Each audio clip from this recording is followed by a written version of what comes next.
Greetings, Earthlings. Today we're going to go over standing posture, and we're going to cover a lot of material. We're going to, it might touch on lower back pain, pelvic tilt, what I call Siberian or gorilla shoulders, the inflation technique, and by the way, so this video will have the technique that will be applied to a lot of other postures in future videos. So make sure to watch to the end. All right, so let's dive in. So quick medical disclaimer. I'm not a medical professional. Please do anything I say in this video at your own risk. You know, see a doctor if you need to. Use common sense. I don't want you guys to injure yourselves. All right, and I'm presenting things that have worked well for me and many people that I know. All right, so this isn't a diagnostic video to address each of the possible issues that you might have, and that would also be too long of a video. So I'm going to throw out a lot of pointers and just give the best overview I can, and I think I think you guys will hopefully find this very useful. All right, so on the left, the structure of the video is we're going to go over some issues on the left here. At the very end, I'll talk about how to do things sort of the right way, and then the green things are going to be themes that I'll touch on along the way. Now, certain issues that I have on the left are more common, such as, let's say, having hunched shoulders or an anterior tilt of the hips. I'll discuss what that means. So an anterior tilt would mean your hips are going this way. So instead of being straight, they're kind of, so let me stand on the chair so you guys can see. Actually, no, that's not a good idea. So I'm just gonna have my hips go this way instead of being straight. So for example, women in heels, because you're standing on the heels, that's going to cause everything to sort of elevate forward. So, and that's going to mess up your lumbar curvature of the spine. And it also, if you guys, I'm sure many of you have noticed, it creates that like fake butt out position. And your belly's going to protrude. Anyway, so it's going to create muscular imbalances, weaknesses, tightnesses. That's just an example. So what I want to do is just go through the list in order, and then I'll mention some comments. All right, so here are examples of what bad posture looks like, body part by body part, going through many of them. So we have APT, which is anterior pelvic tilt. So as I mentioned, neutral pelvis would be roughly flat. It might be a little bit tilted, but not too much. Anterior means we're going this way. Posterior would mean we're going that way. So anterior is front, posterior is back. So think of like water. Anterior means we're spilling to the front, our hips. All right. So, and as a result, your stomach will be out, and you can see your lower back's going to have more compression. So there's going to be a lot of other side effects. And I want to mention that your spine is a very dynamic thing. So think of it this way. If I bend my hips posteriorly or this way, usually that means my neck part is going to go in. Whereas if I try to go back, that's going to correspond to the anterior thing. So it's kind of unusual for it. Let me zoom out a little bit so you guys can see a bit better. Here we go. All right, so for example, if I go this way, that's going to tend to correspond with rounding this way.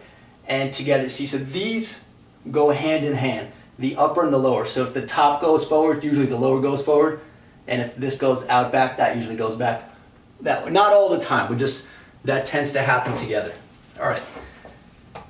I'm not going to discuss how to fix a lot of these things in great detail, but I'll give you an overview and link to some great videos with a lot more details.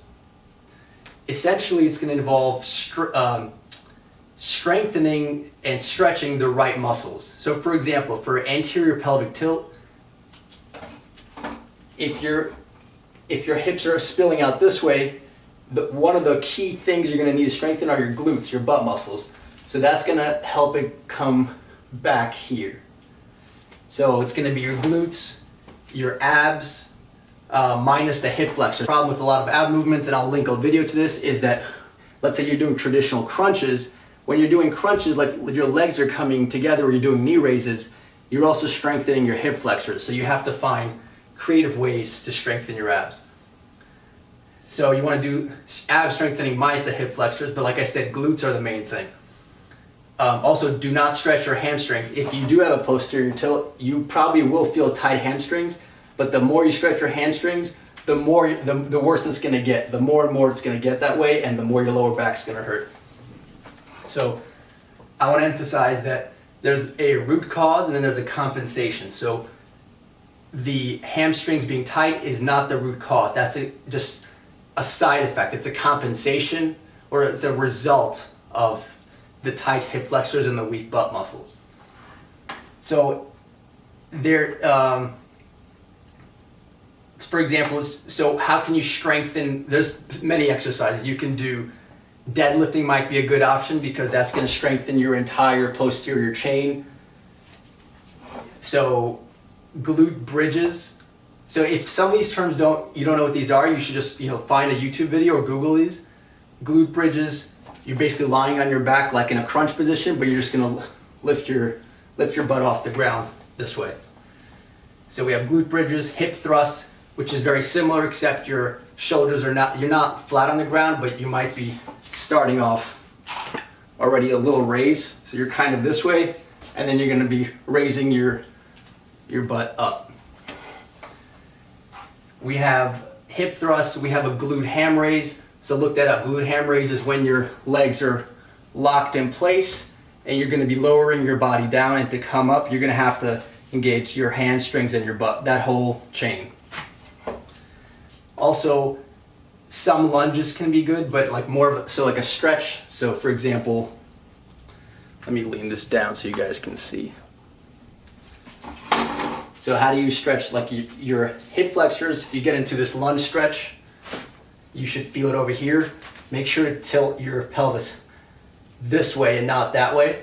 So let's say normally it's like this. You want to, I don't know if you guys can see this, tilt it a little bit that way as you try to get a nice stretch on that leg you're working. So another huge problem is just sitting too much. That's what's going to be causing a lot of these things. And in this next video on sitting, we'll go over why that's occurring.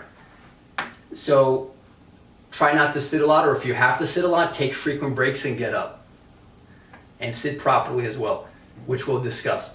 So stretching the tight hip flexor, which I just discussed, your lower back. So there's several stretches for your lower back.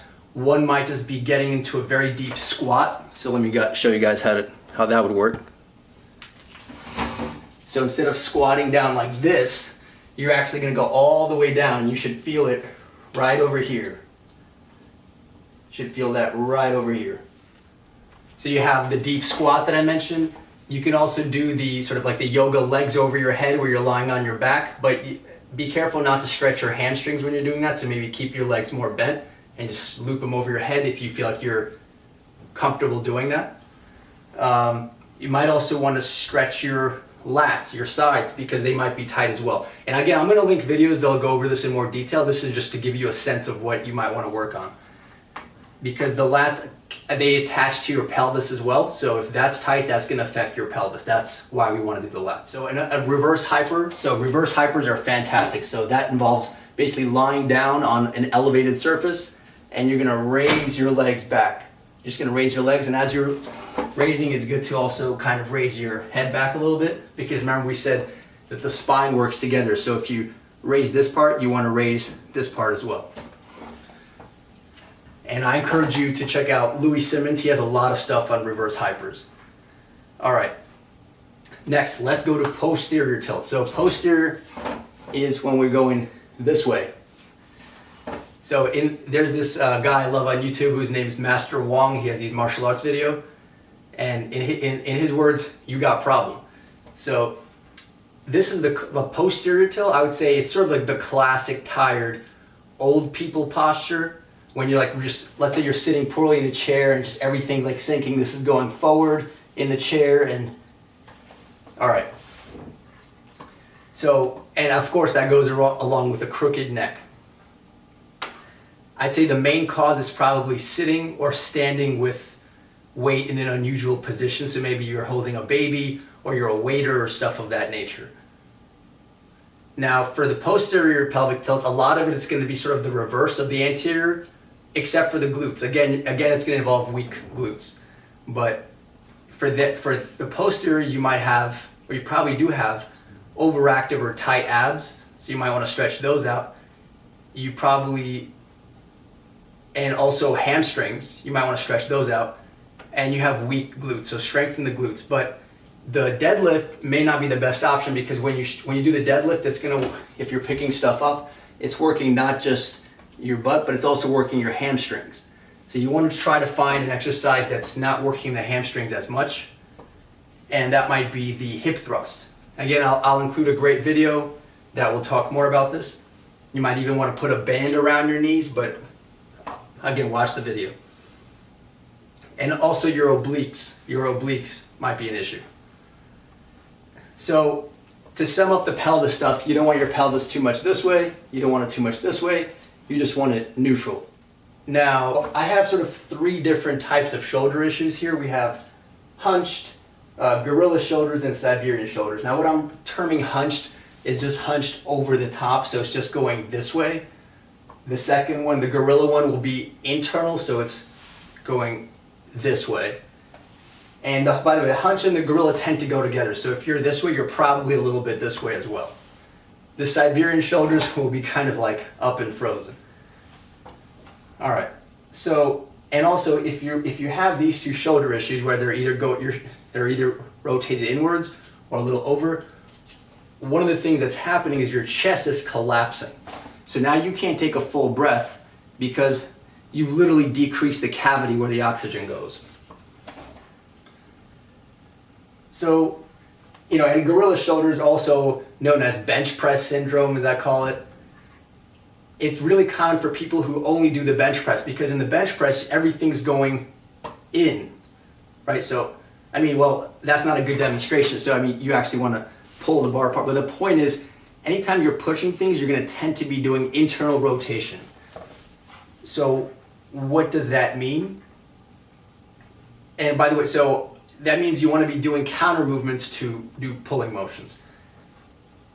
I'll talk more about balancing exercises out in a future video, but it'll involve, if you're doing a pushing movement like the bench press, you want to be doing a pulling movement, and same thing for all planes of motion. So if you're doing pull-ups, you want to be doing some sort of pushing motion this way. All right, so the theme, so let's say you're internally rotated, you have 2 issues. So one, this might be tight in the front, the chest, the pecs. But the other part is your external rotators on the back are weak. So you want to do 2 things: stretch the front, strengthen the back. Now, let me give you guys a quick anecdote. So one of my friends that I met through calisthenics on the playground, on the monkey bars, doing like pull-ups and stuff, he has an issue in which he has way more strength, let's say, than I do, but poor mobility and hunched shoulders.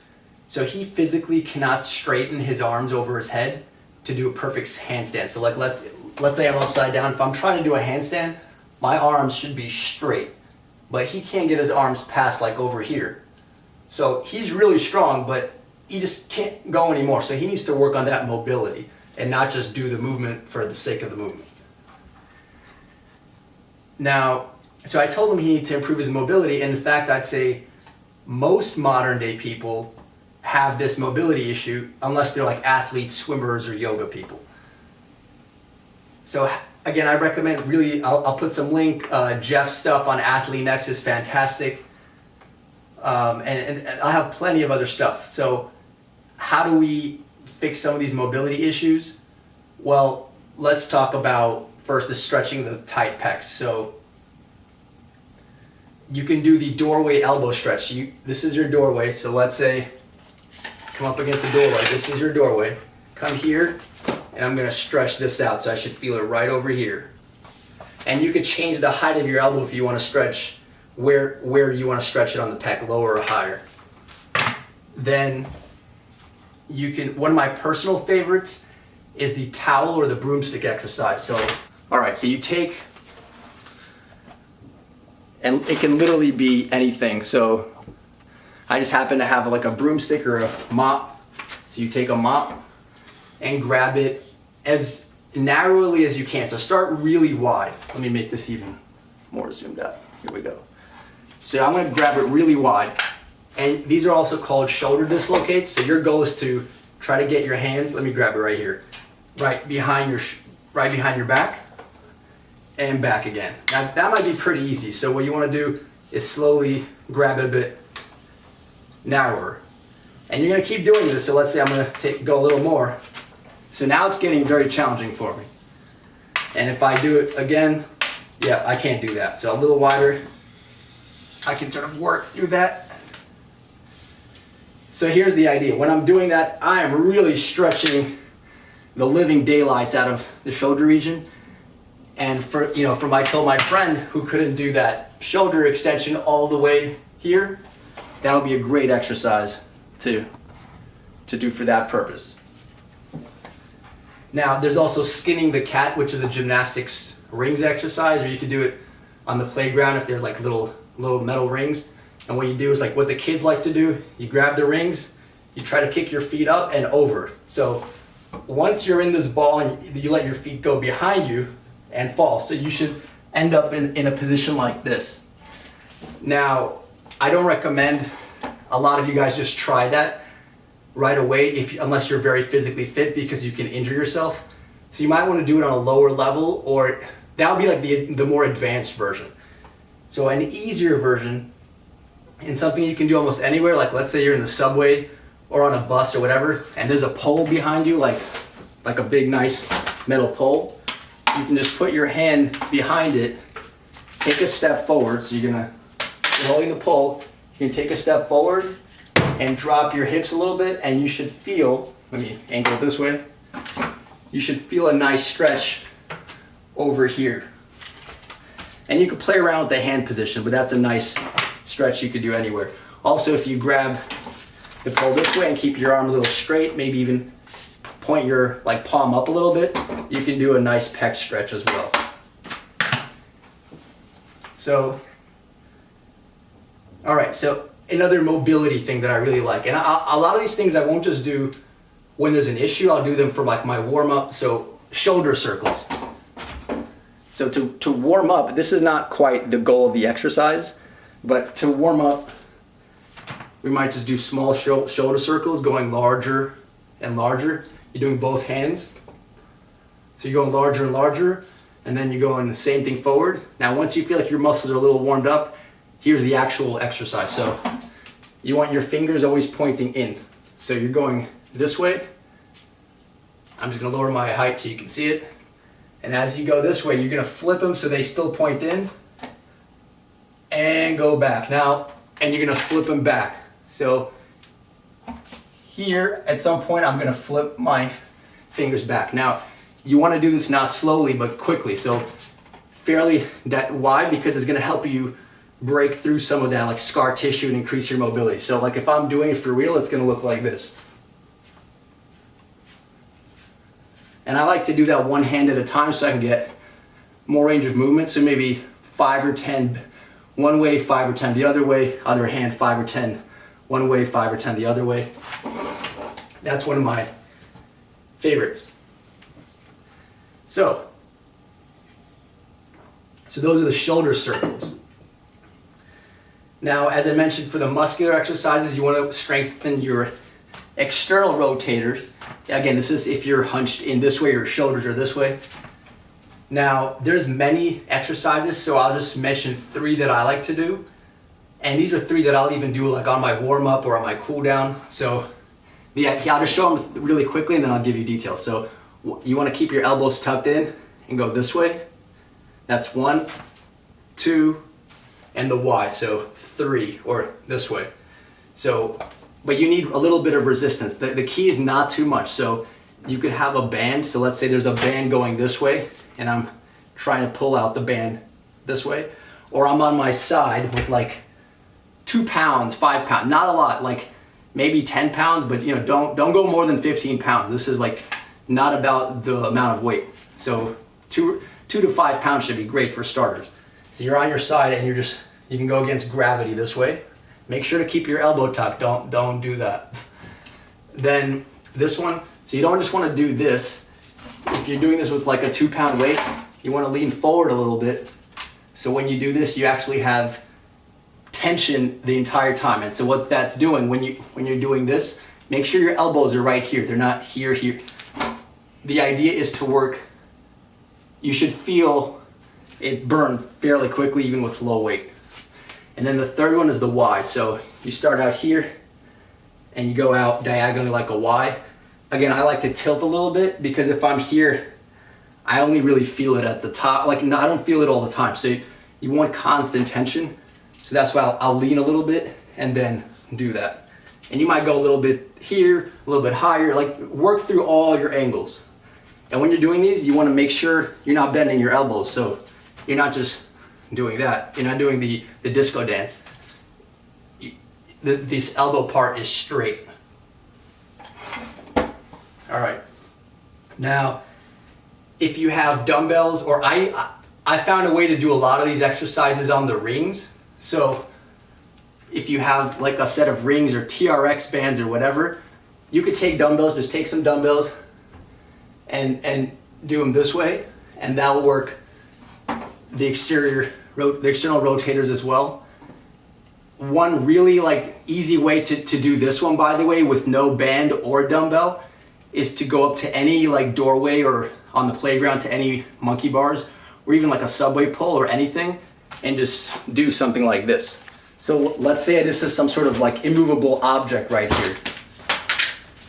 So I'm going to start here and I'm going to press this way as I rotate my body this way. So the idea is don't remove your hand, the back of your hand, from pressing on this. That's staying constant and your elbows tucked in. You're just rotating your body to get that full range of motion. It's a little bit of like a hat, it's a little hokey, but it works. So if you try, a few of those, you will definitely feel the burn. All right. Now, habits. Again, I'm gonna link a video, and Jeff in the Athlean-X video, he talks about if you're constantly sitting poorly, maybe you put a little tennis ball behind your back to alert you to the fact that you're hunching, or you could think of like the top of the sternum and a glass of water. So if you're hunched this way, you just spilled your glass of water. So that can work great. You want to, again, habits are really, really important. So the Siberian shoulders are, let's go to the next one, which is Siberian shoulders. So they're kind of like raised like a shrug, or, so I just invented that term, or maybe you can call them frozen shoulders, or the I don't know posture. And you're probably not my grandpa, like I said in the previous videos, my great grandpa in Siberia lifting stones without gloves in the cold at a labor camp during the Stalin era. So, you probably don't need to be shrugging, you're all cold and shrugging your shoulders all the time. And this could be for people that just carry a lot of groceries or anything, but I see a lot of, just teenage, whatever, just kids just walking around with these shoulders, just let them drop. All right, the head forward, the bent neck. So here's the thing, this can be a little harder. It might seem obvious, like, well, okay, yeah, that's the head forward, but humans are smart. So if your head's forward, our eye gaze is still gonna adjust, so we're actually gonna tilt our head. So this is what I call computer neck, right? So you're looking at a computer, and instead of, you're not gonna drop your head because then you can't look forward, so you're gonna do this. So it basically looks like you just pulled out your neck. So the head forward or the bent neck, computer neck, it can create neck, back, even jaw pain. And of course, an abnormal curve in the spine, the hunched shoulder, all that terrible stuff. And here's the thing, one of the points I want to mention, and that is this chain reaction idea. So every time you drop you let your head drop or your shoulders drop or anything, it's going to create more and more of that over time. So think of it like a chain reaction. And eventually you'll see not just old people, but severely hunched old people. I'm sure you've seen them that walk like all the way bent over. And that's because the body's going to keep stretching out the muscles more and more as the torque increases. So think of a building. The more it tilts, the more it's likely to keep tilting. And so over time it's going to get worse and worse. So you could think of this as like the rich get richer, the poor get poorer. And I want to stress that if you don't have perfect posture, then you're headed for terrible posture. There is no middle ground. You can't say, I just have slightly bad posture, but it's just, I'll just keep it that way. Over time, your slightly bad posture is going to continue to get worse and worse and snowball. Now, perfect posture can be preserved, right? So if you're stacked, everything's stacked nice over each other, there's no reason for you to start leaning. Whereas as soon as there's even some inefficiency, it's going to be magnified. So like in terms of mathematics, you can think of perfect posture as like a stable state, and imperfect as an unstable. It just keeps kind of devolving to worse and worse. All right, so the knee cave-in, that I'm going to talk about that more in the jogging or running video, but for some reason I see this not only for girls, but like, women and girls do this a lot when they're running. I'm guessing it has to do with weaknesses in a few muscles. So instead of things going this way, the back will sort of like flare out, or like from the back angle it would look. So it just looks very, very unnatural, and it can't be very good for you. Now, there's also lateral asymmetry, which I won't get into, but we talked about anterior pelvic tilt, which is going this way, posterior going this way, but you can also be laterally out of balance, and that would work. Let's say if one side is lower this way or lower this way, so go. And that can be, and also when this lowers one way or the other, your shoulders can compensate. So let's say this is raised up this way, chances are this shoulder is going to be down and like that, or vice versa. So then we have lock knees. So if you're standing with lock knees, that is a great way to pass out. Why? Because you just have extra tension, stuff's not flowing, your chances are you're not breathing because you're probably very nervous, so don't lock your knees completely when you stand, please. Knees and toes tracking in line. So if you're standing and your knees are pointed this way, but your toe is out, that's an injury waiting to happen. Or maybe your knees this way, your toes going in this way. Or the idea is wherever your knee's pointing, that's where your toes should be pointing. So understand that if you have one issue, such as pelvic tilt, it usually goes with another issue hand in hand, like shoulder and neck slouching. Also, there's a compensation. So like we talked about with the hamstrings being tight not being the root cause. So just make sure you figure out the root cause. And in the videos I'll link, especially Jeff's video, the Athlean-X video, he makes a great point about that, which I'll write up in the description. And so you'll never resolve your postural issues if you don't get to the root cause. All right, so a few other things. We need to be aware of posture for any activity. Squatting, sitting on a train, sitting in front of the computer, writing at a desk, sitting in class, or at meetings, at dinner gatherings, even sleeping, jogging, running, lifting, anything we're doing. So, and I'll talk about those more in the future video, but the idea is for all activities, all the time, always be aware of your posture.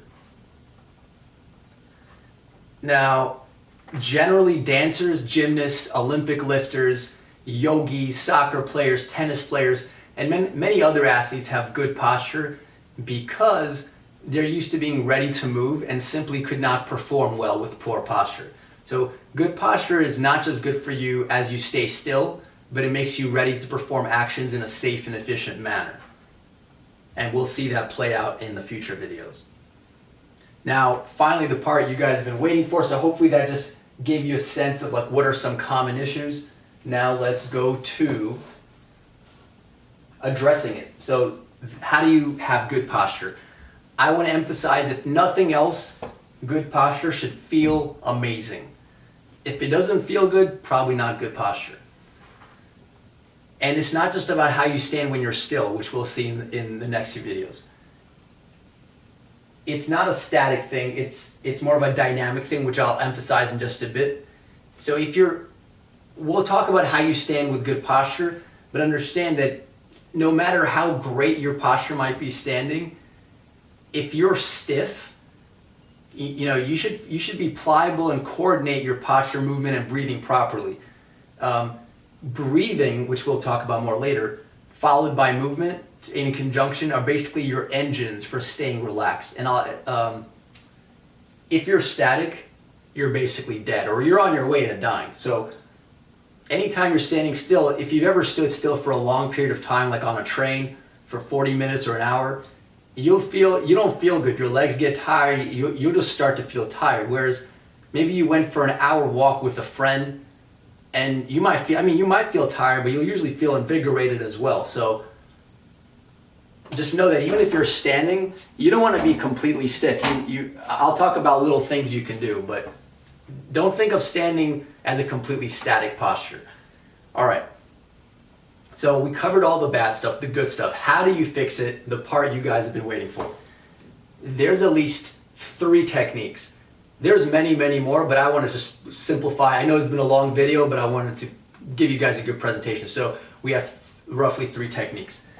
There's 2 common ones, and then there's like the third one, which is how I like to do it. I don't want to say one way is the best way. I just give you my thoughts on it. So number 1, this is perfectly good. A lot of singers like to do this, and this is what I call the string technique. So, and my board's about to have poor posture and fall down. So that's what happens when you have poor posture, you fall down. All right, so singers often use the helpful imagery of your head being connected to an imaginary string. So imagine you're standing and visualize your head being sort of pulled up by a string, and not just your head, but your entire body. So that's gonna try to basically get you to lengthen instead of hunching. So if you're hunched, right, that string might help you kind of do that.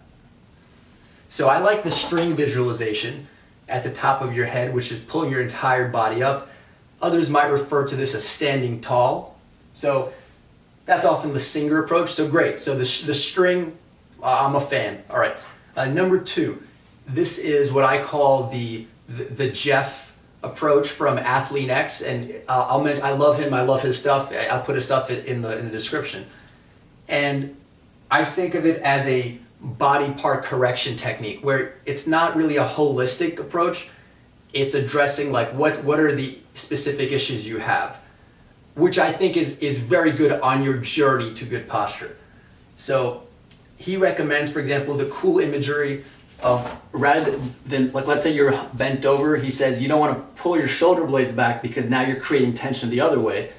You want to visualize the top of your breastbone coming up. And when you do this, it automatically just moved your shoulders back. So I like that idea. And he mentions a lot of other cues. So the Jeff approach, I would say, or the Athlean-X approach would be focusing on key cues like your sternum, your glutes, like we talked in this video, and all the issues. So you might have a specific issue, and maybe you just need, maybe that approach, I would imagine that's a great starter approach. So yeah, so that's all I'm gonna say on that one. And number 3, sort of how I like to do it.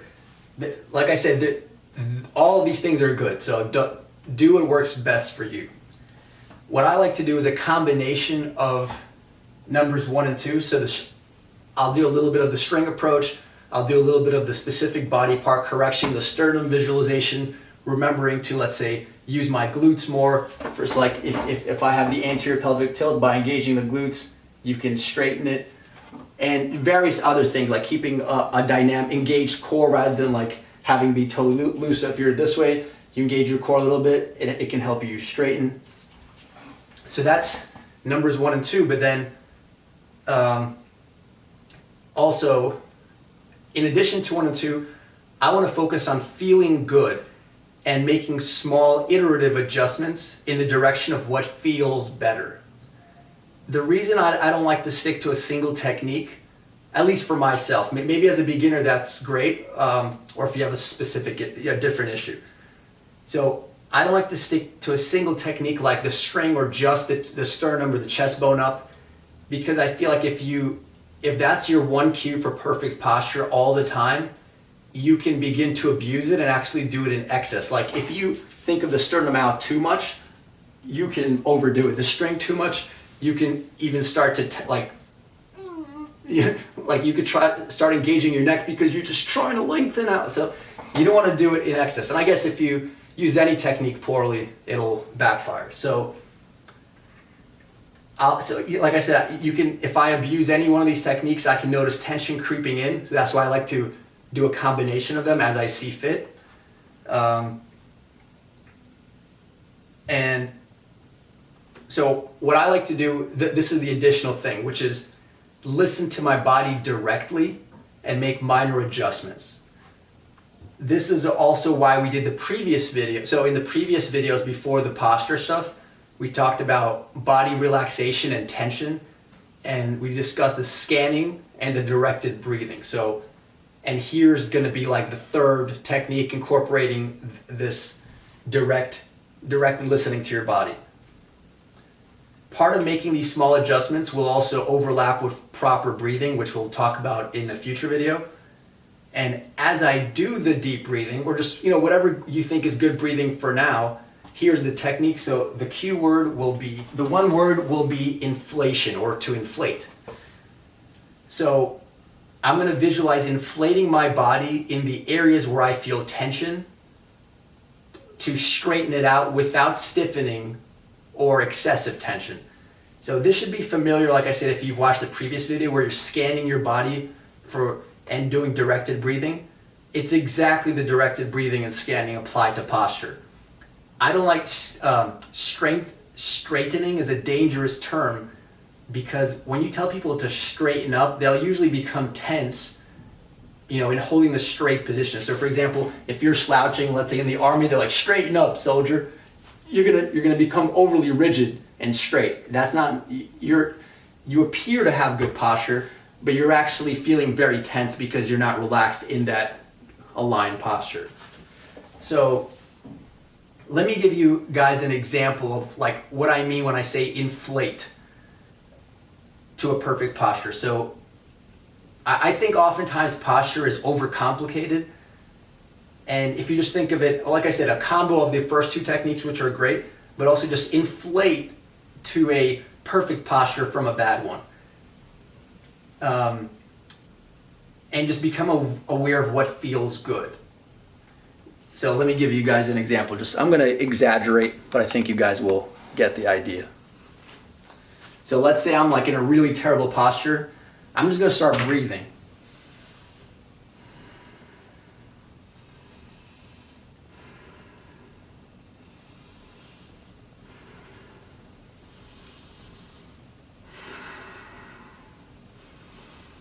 And let me show you a side view. So let's say I'm like in some like weird posture.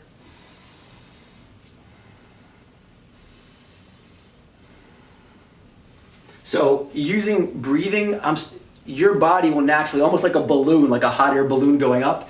It's sort of resembling that first technique of the string, but I find your breath is a natural source, like it happens almost automatically. So you can use that extra free energy to, instead of just like, try and muscle through it in a very effortful way.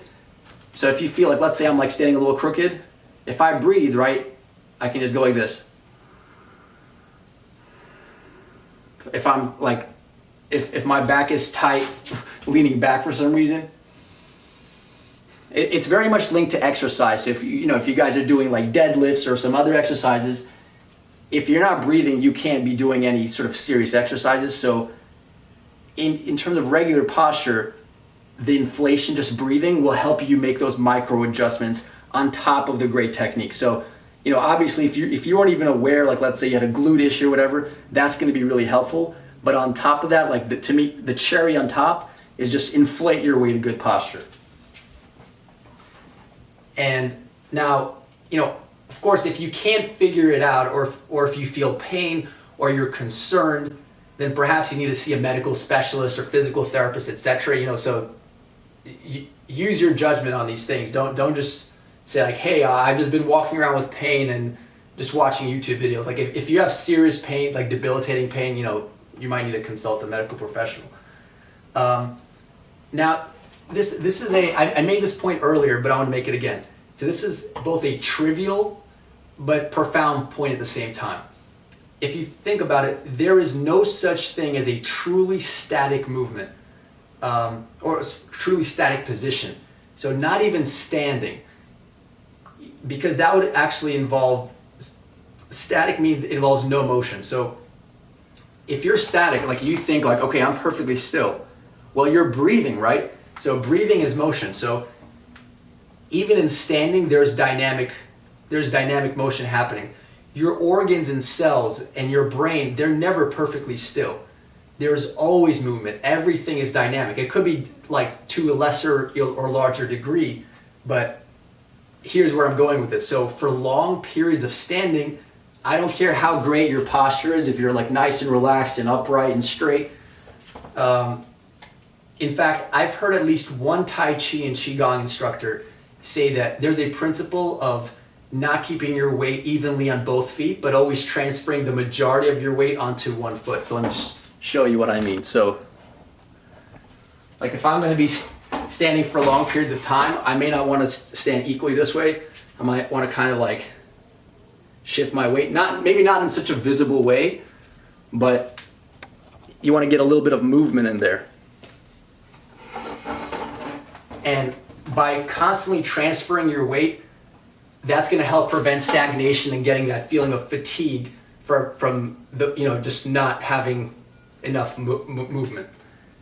So like I said, if you're standing on a train or sitting on a plane, especially for like long flights, if you're in class, I remember like I used to feel so stiff sitting in a classroom. If you're in the subway, you're at a meeting for long periods of time, make sure to move around. Doesn't matter if you're sitting. Best is to actually move around, but even if you're sitting in a chair, maybe move your feet a little bit. Don't just sit, like assume a posture. No matter how great the posture you assume, eventually you'll start to feel tired if you're not doing some sort of gentle movements. I used to love, just make sure you don't freak out your like fellow like subway riders or something, but if you're standing on a like subway, you might want to have your hand next to a pole, even hold it. If there's a lot of people, don't be the jerk. But I might even do like a little bit of like a kind of like a tennis motion, just because you're not always on one foot. So if I have to and it's crowded, I'll stand, but even so, I'll kind of like shift my weight a little bit, maybe move my knees a little bit. Like I said, don't freak out your fellow human beings. But shuffling around a little bit, even like doing a few, like air hamstring curls where you just curl up your feet occasionally.